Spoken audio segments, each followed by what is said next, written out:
I mean, it's just a hacker's dream. Air Force One is a major intelligence target for any adversary nation, everyone from the Houthis, the Iranians, to the Russians, or even our own allies. It's not realistic that you're going to make it safe in the way that an Air Force One has traditionally been safe. Everything has been traditionally done to a certain standard. Of course, you're not going to match those standards. Is this a vulnerability for the President of the United States? Yes, it is absolutely a vulnerability. I would never be one to turn down that kind of an offer. I mean, I could be a stupid person, say, no, we don't want a free, very expensive airplane.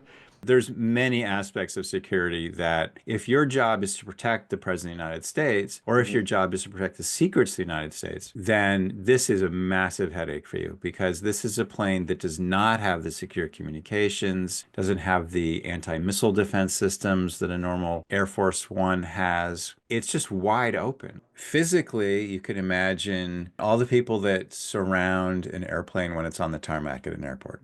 Refuelers, caterers, security. It's easy to imagine a foreign intelligence service getting their people into this crew of people and physically having contact with this plane, installing, modern devices or what have you. From a signals intelligence perspective, every device on this plane is sending and receiving radio frequency signals that can be picked up, intercepted, recorded by people who do this for a living. And obviously, the President of the United States is a very high value intelligence target. Anyone who's worth their salt is going to be trying to break through what would normally be considerable defensive measures that would surround a plane like this. I have a lot of respect for the leadership and for the leader, Qatar. And I think they knew about it because they buy Boeings. They buy a lot of Boeings.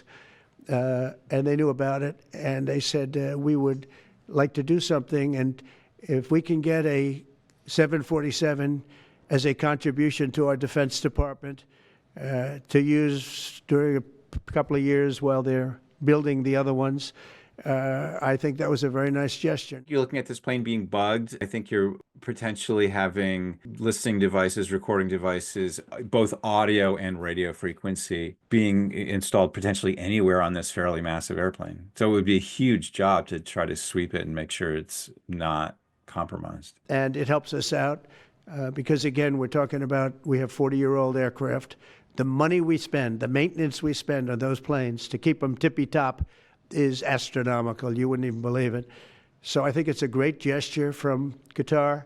I appreciate it very much. The real Air Force One is actually two 747s. There's two of them so that you can swap in one if there's problems with the other. They have anti-missile defenses. These are detectors and electronic countermeasures, probably flare dispensers, they're top secret, let's face it. So we don't know exactly what they involve, but they would be able to detect that the plane has been targeted by either an infrared or a radar-guided anti-aircraft missile system. And if something is inbound, and so it can deploy countermeasures to confuse the optics of the incoming missile and prevent it from being hit. But also, the real Air Force Ones are protected against the electromagnetic waves generated by nuclear explosion. So this is a plane that's designed to withstand a nuclear attack on the United States. And so it can stay aloft much longer than a conventional 747 because it has the ability to refuel in air. And again, that's something that if you wanted to add that capability to this Qatari 747, that will take years, that will take hundreds of millions or billions of dollars. The only thing that makes a plane Air Force One is the President of the United States is on it. You put the President of the United States in a Cessna, and all of a sudden that plane is Air Force One. So yeah, you can make it Air Force One just by him getting on it. You don't even need a new coat of paint. Do you want something that's secure, that's survivable, that is somewhat resistant to being spied upon by our adversaries? Then you're going to take time and money. And if you're trying to save time and save money, you're going to get less.